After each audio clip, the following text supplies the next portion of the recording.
Então, hoje, mais um Café com Especialistas. Hoje, tendo a participação especial do Alexandre Malho, da Icatu. Nós vamos falar sobre planejamento de sucessão, planejamento fiscal, estruturação patrimonial. Então, uma presença ilustre, extremamente especial aqui no Café de hoje. Então, antes de começar, de passar a palavra para o Alexandre para ele se apresentar, compartilhe aí esse nosso vídeo, deixa seu like, que agora é YouTube é like. Então, compartilhe esse link para o máximo de pessoas que você puder, para poder ter essa informação rica e de uma pessoa que eu tenho uma grande admiração. Alexandre, muito obrigado. Obrigado você, obrigado pela oportunidade, Aristeu. Só tenho a agradecer por toda essa parceria que nós temos de anos e anos. Então, poxa, eu estou à sua disposição e à disposição dos ouvintes, enfim, né, de uma maneira geral das pessoas que trabalham com você, poxa, pode fazer perguntas aí que nós estamos à disposição aqui. Então tá bom. E ó, que pergunta é o que não falta aqui. Não, super tranquilo. Pô, estou à disposição. Alexandre, eu deixo combinado com todo mundo que a gente conversa, que essa conversa é como se nós estivéssemos numa mesa de bar ali conversando, tomando café. Então, assim, não tem protocolo, não tem nada para deixar a conversa fluir. Vamos ver onde a gente vai parar. Tá ótimo, tá ótimo. Da forma com que você achar mais interessante, para mim tá perfeito. Tá bom. Alexandre, então, de início, quero muito que você conta para as pessoas aí quem é o Alexandre, qual que é a história do Alexandre e quando que encontrou com a Icatu Seguros.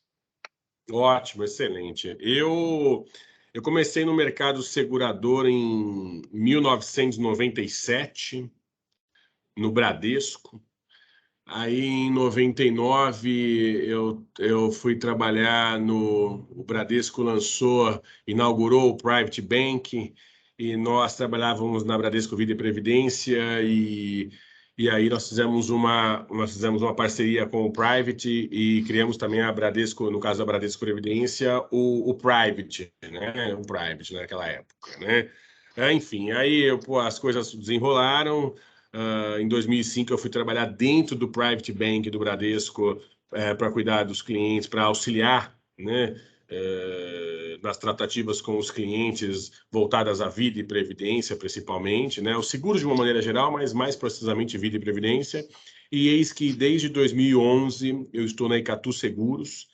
Eu sou o superintendente executivo responsável por toda a operação do interior do estado e corretores na capital, mais precisamente na região metropolitana. Então, em resumo, é corretor no estado de São Paulo, mais todos os negócios que norteiam a Icatu Seguros no interior do estado. Tá? Nós falamos, logicamente, cuidamos tão somente de seguros de pessoas, tá? Então, as nossas tratativas são de vida, previdência e capitalização. Falando um pouco de Icatu também, nós faturamos em 2020 8,4 bilhões de reais, tá? Só para vocês saberem um pouco de números da Icatu, 8,4 bi. Importante, né, Aristeu? 8,4 bi. Nós tivemos um lucro líquido de 293 milhões, temos um patrimônio líquido estimado aí de 1,7 bi, e um ROI de 22%. E esse ROI entre 20% a 25%, a gente já está com esse ROI já há mais ou menos uns 10 anos, tá? Então, é uma empresa extremamente sólida. Enfim, nós somos uma empresa de dono, né? Então, a família Almeida Braga, que está no Brasil com seguros desde 1935, são os acionistas majoritários da Icatu, tá? Hoje, a nossa presidenta do conselho é a Cátia Almeida Braga, junto com o seu irmão, tá? Luiz Antônio de Almeida Braga. E nós, enfim, somos os líderes das seguradoras independentes no ramo de vida, previdência e capitalização. Legal. E até o Coriolano teve uma participação com a gente, foi o primeiro café com especialista digital. Aliás, Alexandre, eu não sei se você sabe, eu até preciso falar um pouco mais sobre isso. Esse é o nosso 16º café com especialistas. E o primeiro começou em 2014, se eu não me engano, com a Icatu, com a Vitória Werneck, fazendo um painel econômico com a gente. Que joia! Num restaurante em frente ao Bolinha, que mudou de nome, eu não lembro agora, mas tinha sabe onde é o Bolinha? Ali na Cidade Jardim? Sei, lá na Cidade Então, Jardim, lá embaixo, lá, sei. Isso, bem de frente tinha um restaurante que, enfim, trocou de nome algumas vezes, e aí nós fizemos lá um espaço reservado, levamos clientes nossos para ouvir a Vitória Werneck, que é economista-chefe da Icatu, né? Exato.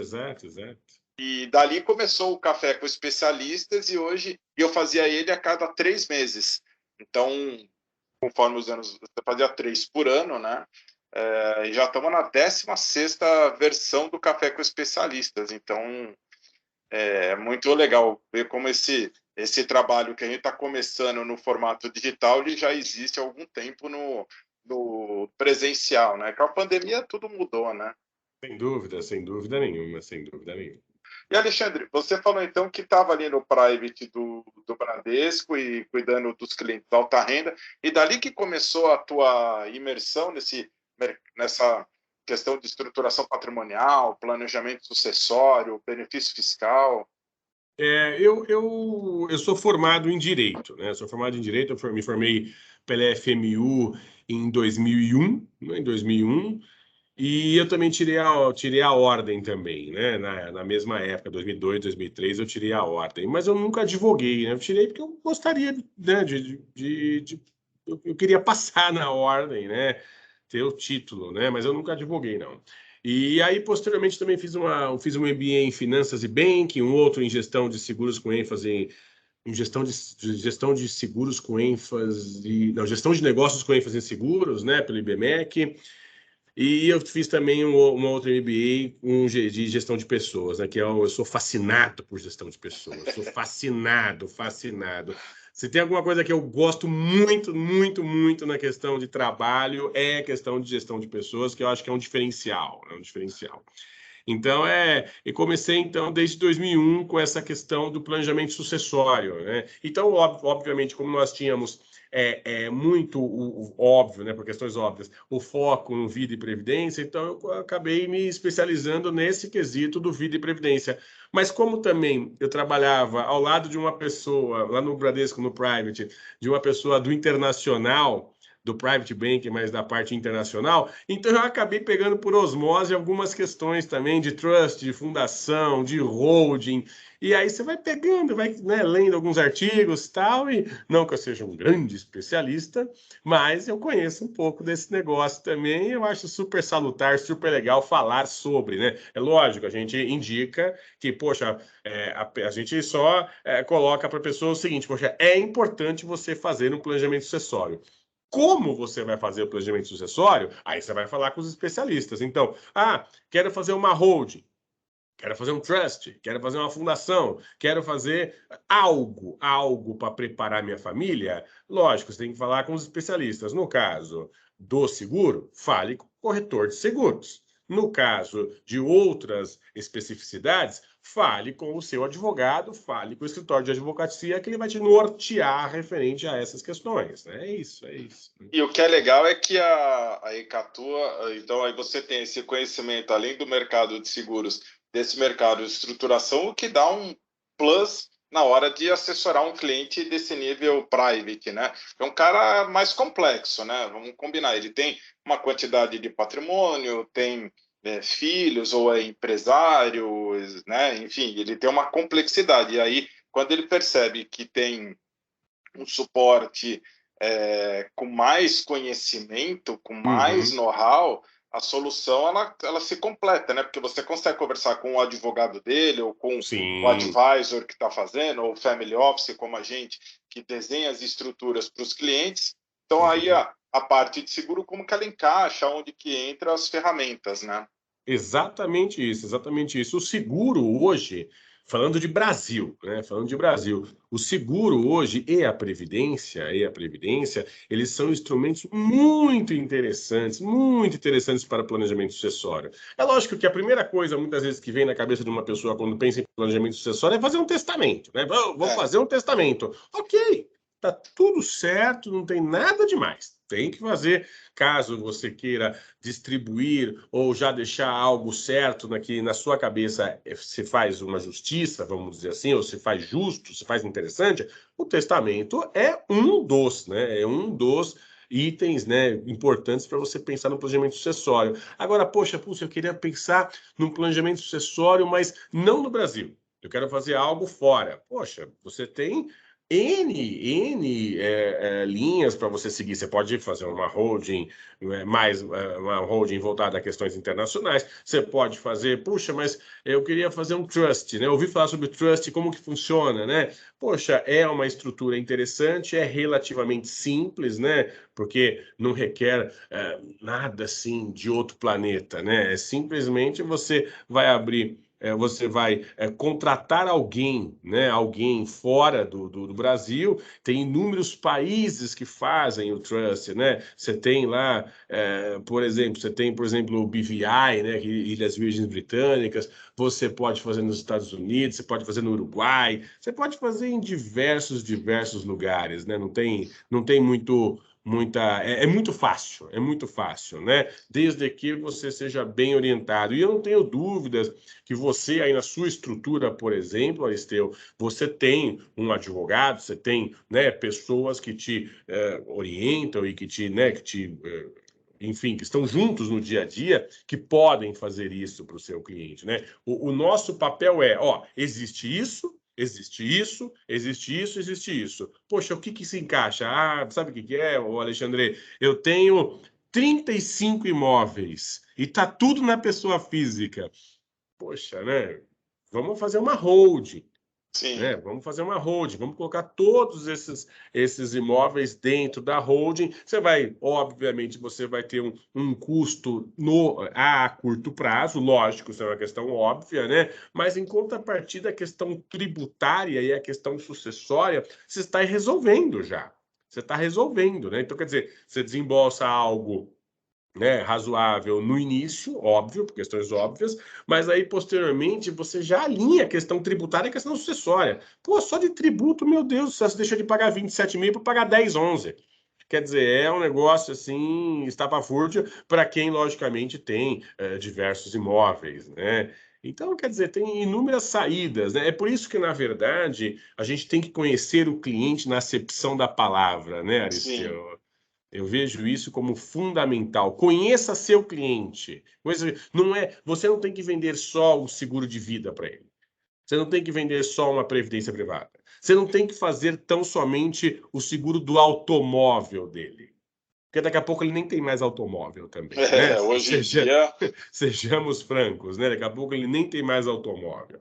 Então, poxa, a gente tem que pensar no todo, e todo cliente tem uma necessidade além desses três itens que a gente acabou de falar, de vida, previdência e automóvel, né? Tem N outras coisas. Muitas vezes, poxa, eu tenho um barco e o barco, poxa, eu preciso verificar a questão, né, de seguro de cascos, eu tenho que verificar, eu tenho uma empresa, poxa, minha empresa é uma empresa familiar, como que eu faço isso para já me programar na questão sucessória? Estou com 60 anos, estou com 65, estou com 55, não importa a idade, importa, na verdade, o que a gente pode fazer para auxiliá-los, né? Acho que isso é fundamental, né? sim. E uma coisa que as pessoas acabam não considerando, né, Alexandre, e aí pela tua experiência também, acho que você vai concordar comigo.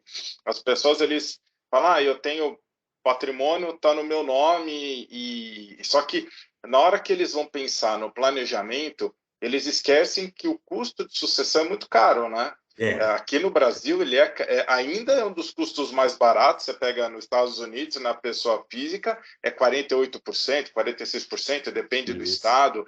Na exato. Alemanha, se eu não me engano, é 52%, 55% sobre o Montemor, né? Todo o Aham, pacote lá de sucessão. Então, aqui, quando a gente fala 15%, o pessoal assusta, mas ainda que é barato, né? é. Então, e as pessoas, eles esquecem de olhar que tem bastante patrimônio, mas na falta, esse patrimônio gera um custo, né? Uhum, Você sem dúvida. você tem uma participação na empresa e as pessoas pensam que na hora de declarar para para fazer o inventário, é aquele custo que está no contrato social lá, que está declarado na empresa. Não, né? Não é isso. Então, as pessoas acabam, na hora de fazer o planejamento, esquecendo de ver um grande montante, principalmente para esse cliente perfil private, né, que é o cliente que a gente atua bastante, de fazer essas contas de uma forma diligente e não ficar relegando. E aí que entra as estruturas patrimoniais, porque você paga, até foi um termo que você usou bem interessante no começo, antes da gente começar a conversar, que você paga em vida o imposto, né? Então, você tem o tempo para recuperar o imposto, esse investimento que você fez, e conseguir passar aos poucos para a hold, né? Não precisa... Quer dizer, hoje, na hora que você constitui a hold, você já pode discriminar no contrato social da empresa, todos os bens, ele já passa, né? Então, você tem uma economia de escritura aí. Mas você tem... depois você tem que pagar o imposto de transmissão, né? Isso é fato. Mas você pode se organizar para fazer isso, porque lá na frente vai fazer uma diferença muito grande. E se você tem bastante patrimônio, você tem o aspecto fiscal também, você vai pagar menos imposto, né? Você sai de uma alíquota de 27,5% para uma alíquota menor, né? Na questão do recebimento de aluguel e tal, né? Exatamente. E, Alexandre, como é que o seguro de vida e a previdência, eles podem nos ajudar os nossos clientes que têm bastante patrimônio?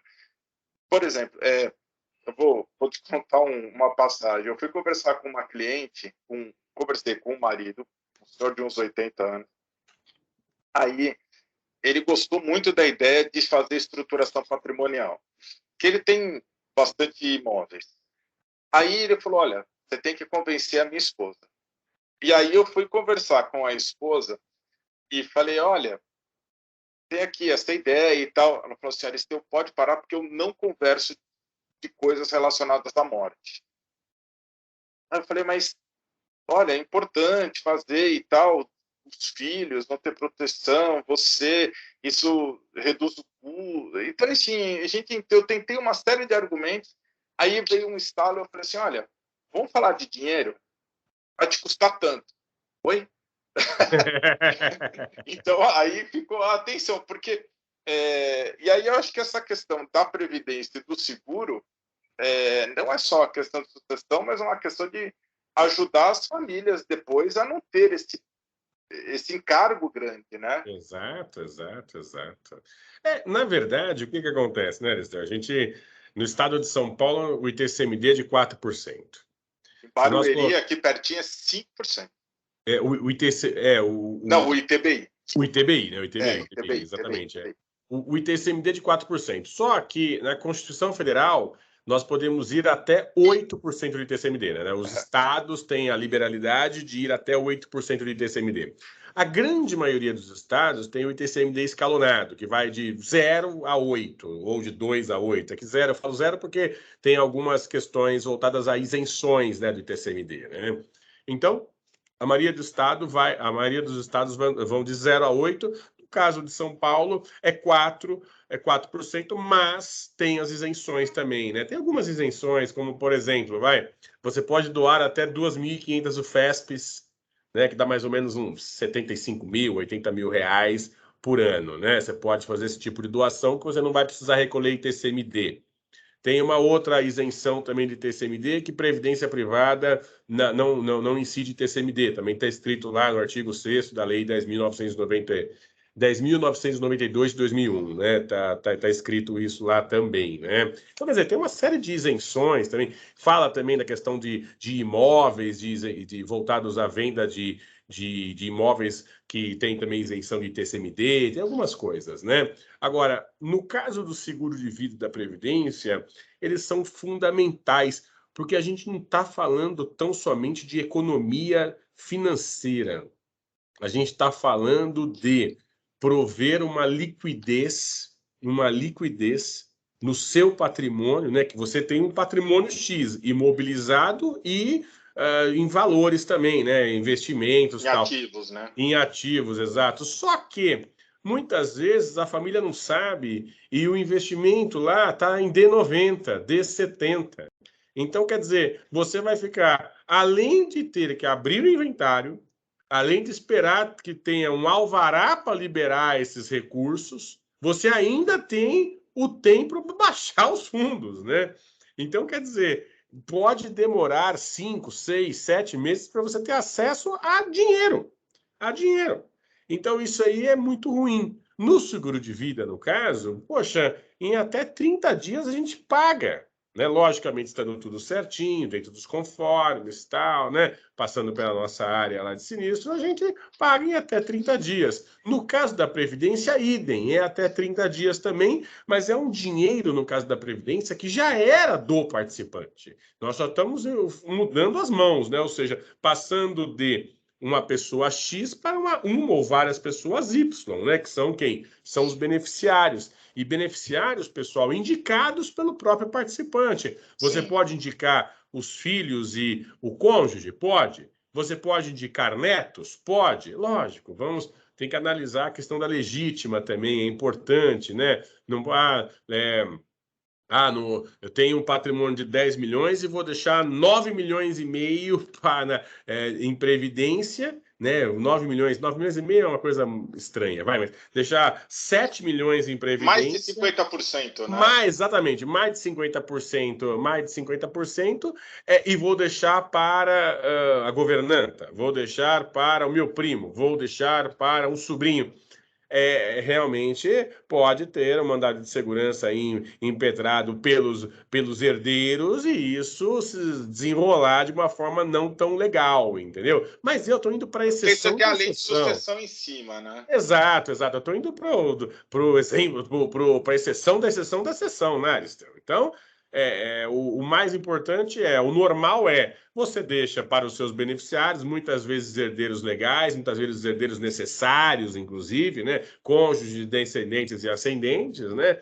E deixa o valor lá. Caso venha a falecer, né? Caso venha a falecer, você já repassa esse valor para os beneficiários. Isso é muito interessante, muito, muito fácil de fazer. E aí o que acontece? Você tem liquidez.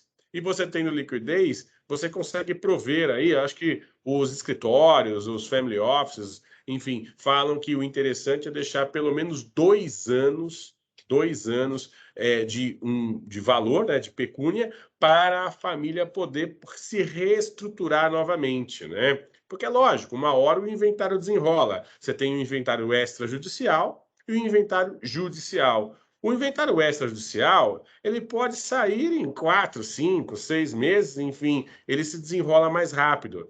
Agora, o judicial, ele tende a demorar mais, E é aquilo, né? Onde você E é mais oneroso também, né? muito, muito mais oneroso, né, Aristeu? É muito mais oneroso. O judicial é muito mais oneroso.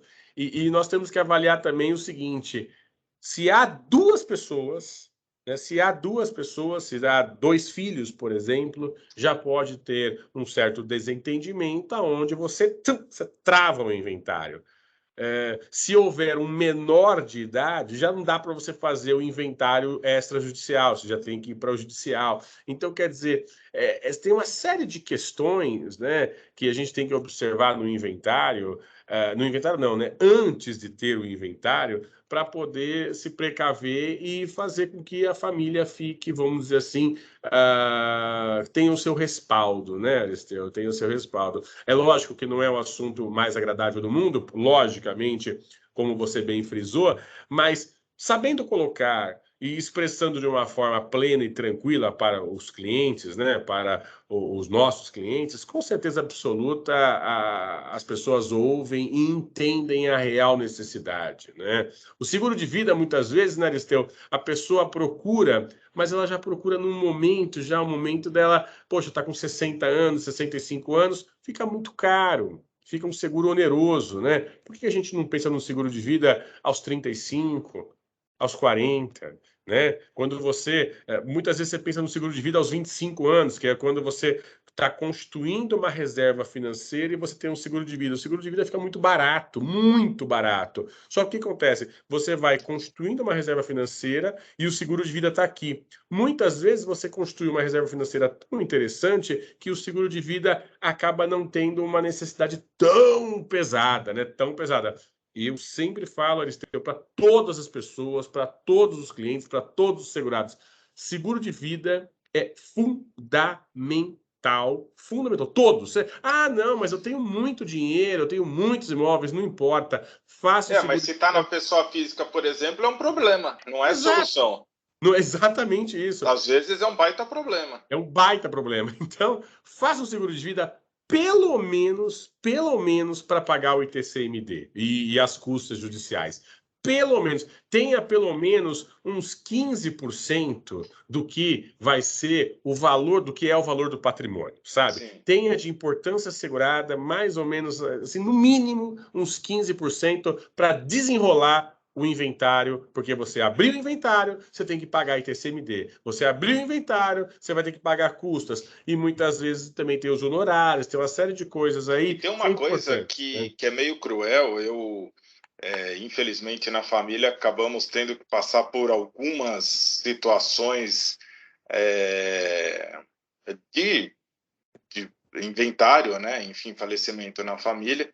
Uhum. E o que é cruel é que você tem que dar entrada no processo de inventário em até 30 dias para ter um desconto, senão começa a vir multa. Você perde o desconto e vem multa. Então, quer dizer, Exatamente isso. é um negócio que você está com a temperatura lá em cima, emoção lá em cima, e alguém tem que falar nessa questão, né? Eu sei, eu Exatamente. posso falar de causa própria, porque quando minha sogra faleceu, nós tínhamos um VGBL para ela, Uhum. com as filhas como herdeiras, né, já justamente nesse planejamento do quanto seria, e então isso foi suave, mas pensar a respeito disso não foi. Então, o que é interessante é que depois, passado, fala, puxa, minha mãe fez o trabalho antecipado e a gente não sofreu para fazer todo o processo para ela, tudo, né? Então, essas são experiências que só quem passa que consegue ver o quanto que o planejamento feito com uma antecedência, planejamento já é falar de antecedência, né? Mas Uhum. quando você planeja, os benefícios que a família colhe no pior momento da perda, né? Então, Sem assim, dúvida. imagina você ter, como eu estava falando esses dias com uma pessoa que a gente estava conversando sobre falta, né? Principalmente nessa questão do Covid. Imagina você, na falta, ter que lidar com a questão, poxa, que caixão, que isso, quanto custa, não sei o quê, e você, no seguro de vida, tem uma assistência, um serviço de assistência funeral, né? Que é justamente falar, ó, esquece, vai ficar com a sua família e deixa com a gente. Quer dizer, são certas tranquilidades que só quem passa reconhece a importância de ter isso, né? Exato. E as pessoas têm que entender também que isso não é custo, isso é um Uhum. investimento, porque o custo fica para quem fica, né? Porque o titular ele falece, o seguro é para quem fica, né? É o seguro Uhum. de vida, né? Não de invalidez, que também tem que pensar se acontece um efeito Schumacher, por exemplo, Sim. né? Quer dizer, ele não morreu, tá aí, gera despesa, e ele não pode prover receita, porque, infelizmente, ele não está em condições de fazer, a gente nem sabe como é que tá, né? Mas, enfim, uma pessoa inválida hoje, ela gera custo, então você tem o seguro para si também, né? Que é o de invalidez, que faz parte do planejamento de sucessão, fiscal, toda essa questão, né? Exato. Então, só realmente o valor desses tipos de proteção é que a gente só percebe quando passa por alguma necessidade, né? Então fica aí um depoimento, inclusive. Ótimo, excelente, excelente, Aristeu, excelente. Alexandre, uma questão importante. A gente tem ouvido falar muito sobre VGBL, se Uhum. pague TCMD, se não pague TCMD, tem uma discussão enorme a esse respeito, e parece agora que saiu uma jurisprudência, né? Fala um pouco Uhum. para a gente dos benefícios de um VGBL. Nós aqui no escritório, até pelo perfil dos clientes, nós temos uma grande capacidade de geração de volume de previdência, né? Uhum. E muitos deles em VGBL. A gente usa o benefício fiscal, que nem agora no final do ano, né, para suavizar o imposto de renda, mas é o PGBL. E a parte de sucessão, aquele que excede os 12% para o planejamento, a gente usa muito o VGBL. Então, e aí veio um monte de preocupação em relação a essa questão de tributação. Poxa, a gente fez pensando num planejamento e agora vou mudar a regra no meio do caminho. Como é que está essa situação hoje? Legal, a pergunta é muito pertinente. Na verdade, o que acontece é o seguinte: nós temos uma legislação que ela fala de forma muito clara sobre a questão de que o VGBL, que o Vida Gerador de Benefícios Livres, não entra em inventário, ele não entra na herança, né? Ele está na carteira de vida, né? Exatamente, está na carteira de vida. Então, você tem lá o artigo 794 do Código Civil, que fala o seguinte: no seguro de vida de acidentes pessoais, o capital estipulado, no caso de morte, ele não está sujeito a dívidas do segurado e nem tampouco a herança, para todos os efeitos do direito. Né? Então, eu vou repetir. Então, você tem lá, no seguro de vida de acidentes pessoais, o capital estipulado, artigo 794, o capital estipulado no caso de morte, não está sujeito a dívidas do segurado e nem tampouco herança para todos os efeitos do direito. O que esse artigo quer dizer? Ele quer dizer o seguinte, que não entra em herança. Então, no caso do VGBL e do seguro de vida, né, eles não entram em herança, tá? O artigo, aí tem uma lei também, que é a Lei 109 de 2001, no artigo 75, que ele fala o seguinte: qualquer questão que não se reporta nessa Lei 109 de 2001, reporta-se às leis esparsas, quando fala isso, também fala do Código Civil. Então, esse artigo a gente usa tanto para o VGBL quanto para o PGBL. Só que tem um detalhe, isso aí é uma jurisprudência agora falando sobre Esse assunto estava foi bem bem atual mesmo. latente, né? Bem Isso. latente, bem atual. E saiu agora uma jurisprudência falando que VGBL não incide ITCMD, VGBL não entra em inventário, né?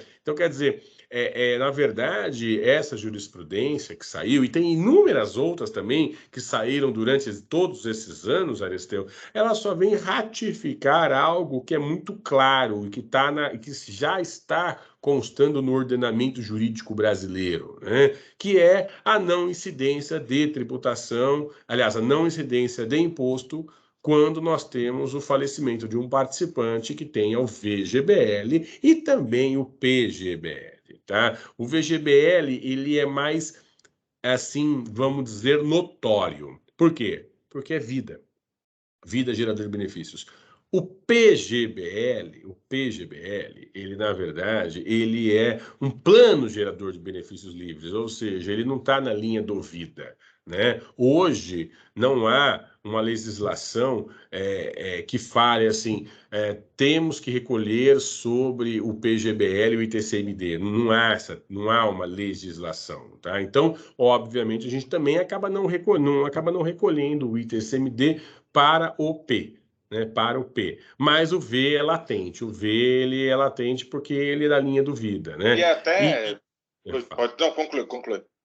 E é interessante essa questão, né? Por quê? Porque no estado de São Paulo a gente também tem uma lei que até falei uns minutos atrás, que é a Lei 10.992 de 2001, no seu artigo 6º.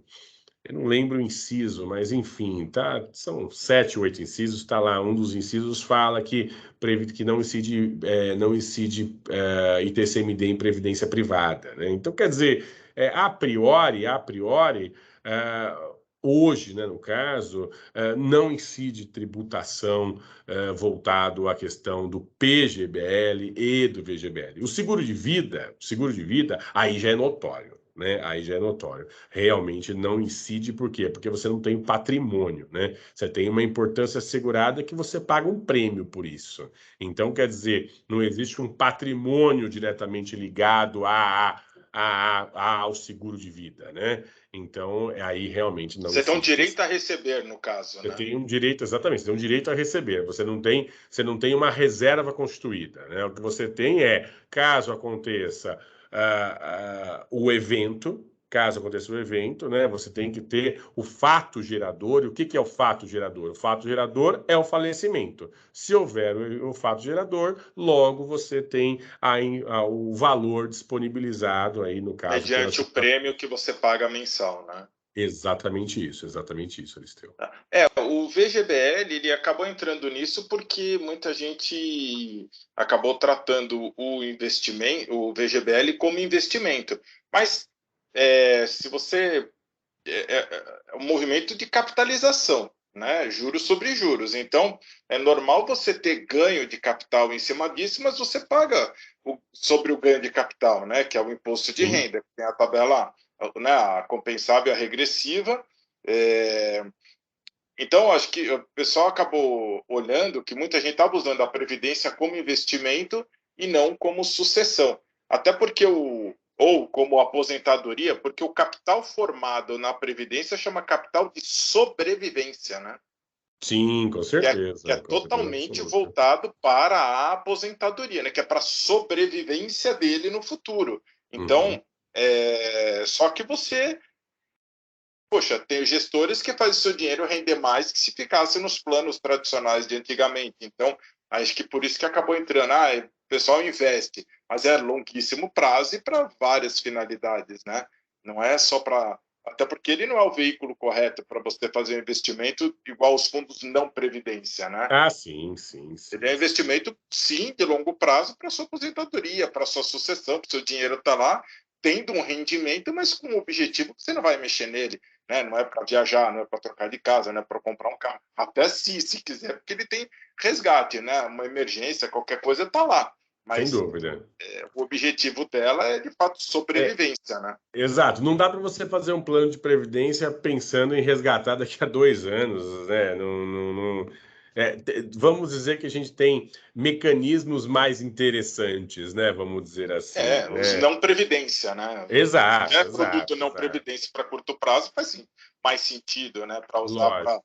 resgatar e aplicar, até porque a tributação é bem pesada, né? Não, com certeza. Não tem nem o que falar. Muito bom. Alexandre, cara, muito legal esse bate-papo. Trouxe informações. Aliás, você é um arcabouço de leis, né? Sabe delas assim, fiquei impressionado. É a lei tal, inciso tal, parágrafo. Muito bom. É que a gente também, né, Aristeu, a gente já fala disso há 20 e poucos anos, né? Então tem algumas coisas que a gente sabe de cabeça, né? Esse artigo 794, artigo 792, o artigo 1648, tem alguns artigos assim que acaba falando tanto que a gente sabe, né? Você fala lá, por exemplo, a tabela regressiva, né? Que é a lei número... Tem a lei da tabela regressiva que... Agora, tá vendo? Agora me fugiu, tá vendo? Mas é ali, ó, a lei 11.050, é a lei 11.053 de 2004, né? Você vai lá no artigo 1º, fala tudo sobre a tabela regressiva, né? Aí, posteriormente, no parágrafo 6º, você fala que pode mudar de tabela progressiva para tabela regressiva, mas o inverso ele não pode acontecer, né? Então, quer dizer, eu acho que é muito legal quando você está falando com um cliente que você fala para ele, na verdade, né? Você menciona o seu conhecimento, mas você também mostra, você pode falar para ele a legislação pertinente que dá uma segurança a mais para o participante ou para o segurado, né? O participante no caso de previdência, o segurado no caso do vida, né? Eu acho que é super salutar, super salutar. E aí tem algumas leis. Transparência, né, também. Transparência. E tem algumas leis que a gente sabe realmente de cor mesmo, né? Outras nem tanto, né? Outras a gente vai pesquisar tal, mas é gostoso, é legal. Agora, Alexandre, uma coisa que me perguntaram bastante até nessa campanha do Vem Comigo, né? Nós recebemos assim, várias consultas e vários clientes perguntando assim, mas a Icatu e outras seguradoras ligadas à banco e tal, é a mesma coisa? Aí, me corrija se eu estiver errado. Eu Tá falei, bom. olha, existe uma lei que diz que nenhuma seguradora pode pedir falência, pode entrar em concordata, ela não pode dar os bens dela em garantia, ou seja, uma seguradora não pode quebrar no Brasil. Então, eu tive acesso a essa informação e todo mundo que traz isso, eu mostro essa lei, eu falo, olha, então a partir desse ponto, o que diferencia uma segura da outra é serviço, qualidade de atendimento e os produtos que ela te agrega. O resto, elas estão todas nesse nível, porque você com a Icatu, que é uma seguradora grande, independente de banco, ela é tão sólida e tão forte quanto a seguradora de um banco grande. Sim. Que só tem a placa, porque é um CNPJ diferente, é tudo diferente, né? Sim, Ele sim, só sim. veio prende que às vezes o banco é muito maior que ela, né? Sem dúvida nenhuma. Não, você falou corretíssimo, Aristeu. Você falou de forma muito técnica e corretíssimo, porque, na verdade, o que acontece? Primeiro que a gente tem um órgão no Brasil, que é a SUSEP, né, Superintendência de Seguros Privados, que é extremamente séria. Extremamente séria. Poxa, mês a mês eles estão na Icatu, estão em todas as seguradoras do Brasil fazendo o levantamento de tudo que acontece. Eles pegam casos, eles pegam, né, logicamente que alguns casos, algumas questões, assim, eles levantam e vão no detalhe do detalhe mesmo, sabe? Então, quer dizer, é muito sério. Vide 2008, 2009, quando nós tivemos a crise do subprime mundial, né? Então, a quebradeira de banco, né? Então, poxa, você viu aí o cerne, né? O cerne mundial aí do capitalismo, que é o Estado que é os Estados Unidos da América, passando por algum sufoco com alguns bancos, né? E bancos Sim. grandes, né? E o Brasil, lógico que não foi uma marolinha, foi bem complexo, porque nós saímos de 75 mil pontos de bolsa para 23 mil, que eu lembro muito bem disso, entendeu? E o negócio foi sério, foi muito pesado, mas nós saímos ilesos, né? Nós saímos ilesos. Tanto a questão de bancos, como questões de seguradoras ou outro ente aí jurídico que nós temos no Brasil. E foi bem, saímos de uma forma bem interessante, né? Em 2008 a bolsa despencou, em 2009 a bolsa voltou com tudo, né? Você vê, por exemplo, né? Por exemplo, essa questão do Covid, né? Infelizmente aí com mais de 620 mil mortos aqui no Brasil. Inclusive, eu até queria ressaltar aqui, você não me perguntou, mas, Aristeu, nós já pagamos aí mais de 500 milhões de reais de sinistros voltados à Covid, né? Então, é um negócio, de um lado, muito ruim, né? Muito ruim pela questão da Covid, é óbvio, mas, por outro lado, também uma prestação de um serviço muito importante, não só da Icatu, mas de todas as seguradoras do Brasil, com essa questão que é fortíssima, que são as mortes voltadas ao Covid, né? Então, E até nessa questão do Covid, Alexandre, Uhum. que eu achei que não ia dar muito tempo para a gente tocar nesse assunto, mas Uhum.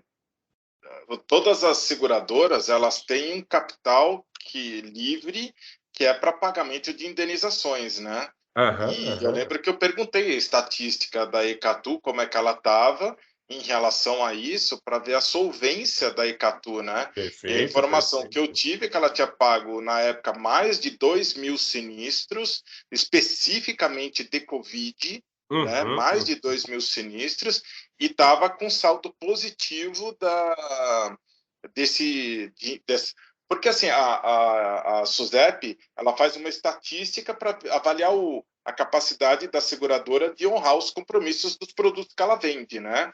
Então que Aham. é uma reserva que as seguradoras têm que ter, né? E aí eu falei, como é que está essa estatística? Porque foi absurdamente fora da curva, né? Quer dizer, um evento que acho que nenhuma estatística conseguiria pegar. E a informação que eu tive é que a Icatu pagou todos os benefícios, pagou todos os de Covid, né? Todos os sinistros e estava com saldo positivo ainda, né? Então, Sim. duas coisas aí. Primeiro, a capacidade da Icatu de ser bem administrado e ter reserva suficiente para honrar os compromissos, que é essa questão até que a gente falou das diferenças entre as seguradoras. Então, assim, Icatu é uma baita seguradora administrada, e outro, a responsabilidade dela de não falhar com os compromissos dos sinistrados, né? Exato, exato. Isso é fundamental, isso é fundamental. É a nossa função social, né? Você adquire um seguro de vida, óbvio que você não quer usá-lo, né? Óbvio.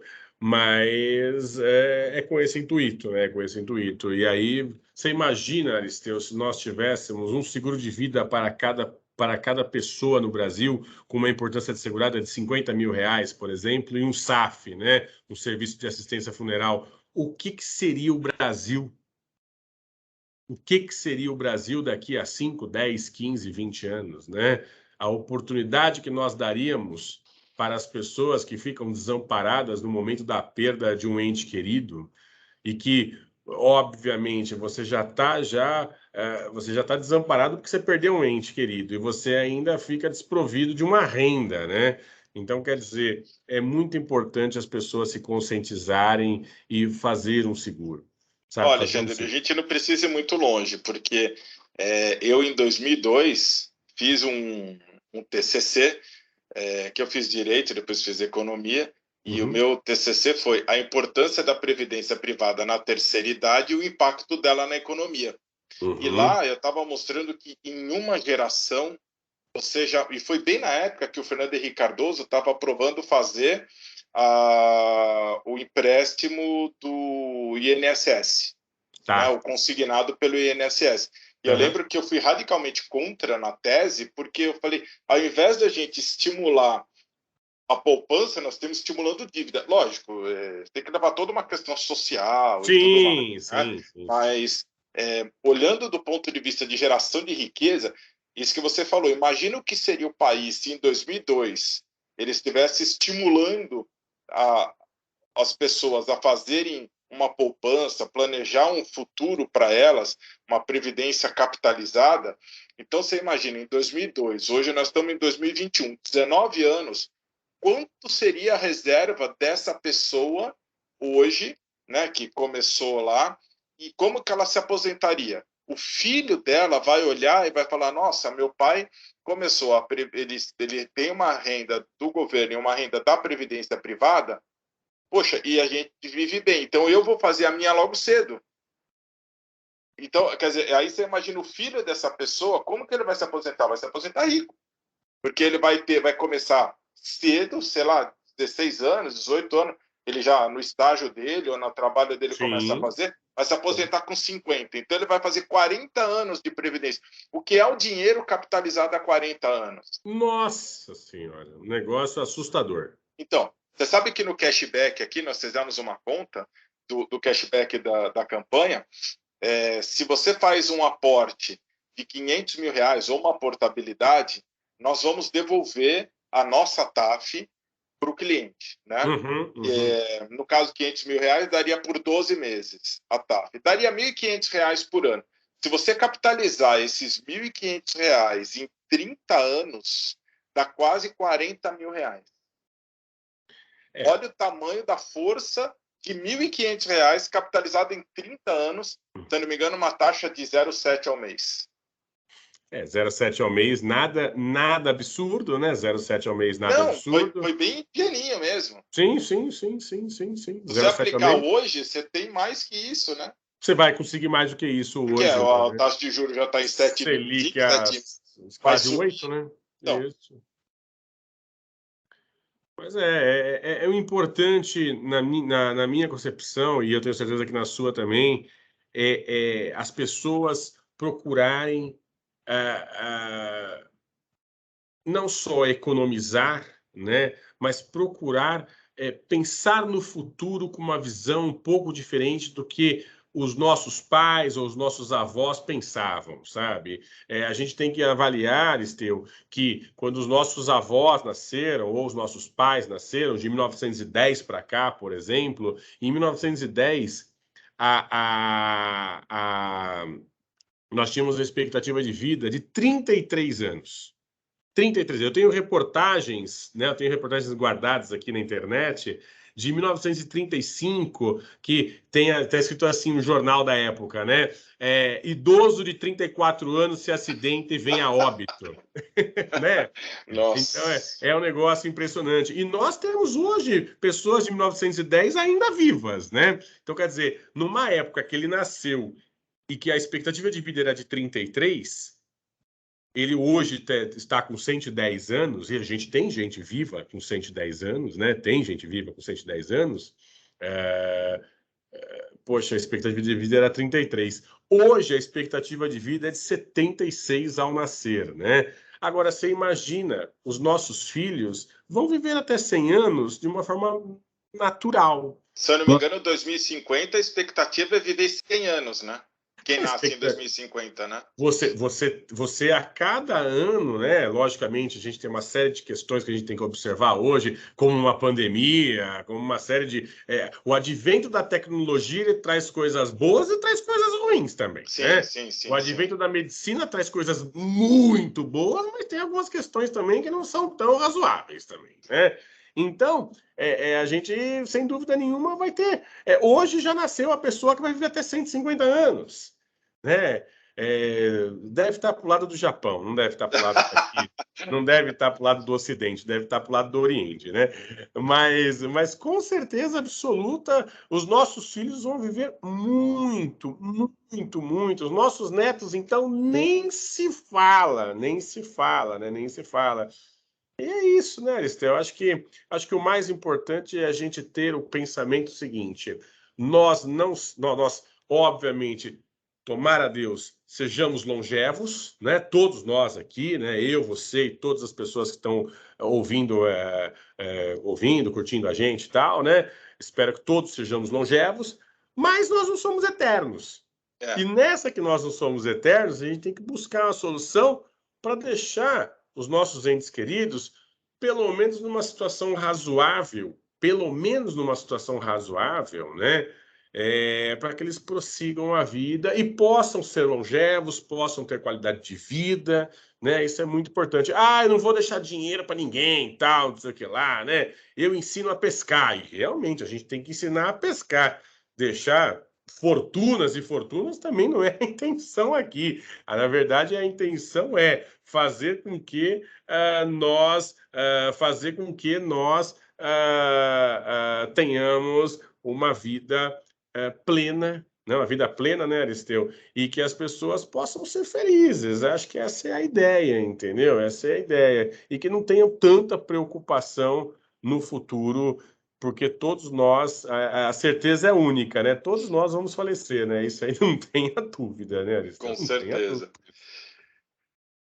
Alexandre, muito obrigado por essa aula, por essas grandes informações que você passou aqui para a gente. Tenho certeza que as pessoas que já confiam no Icatu vão se sentir muito mais seguras. Aquelas pessoas que, de alguma forma, ainda não conheciam tão profundamente a Icatu já vão conhecer ainda mais e ver o nível de profissional que existe dentro da Icatu, a capacidade de raciocínio para prover soluções que a Icatu tem para as questões de sucessão fiscal, né?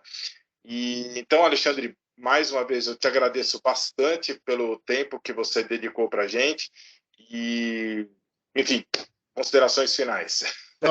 Só tenho a agradecer, muito obrigado. Nós não somos só parceiros, né, Aristão? Nós somos amigos. Então, apreciadores de Fórmula 1. Muito. Adoro futebol também. Aliás, parabéns, né? Obrigado.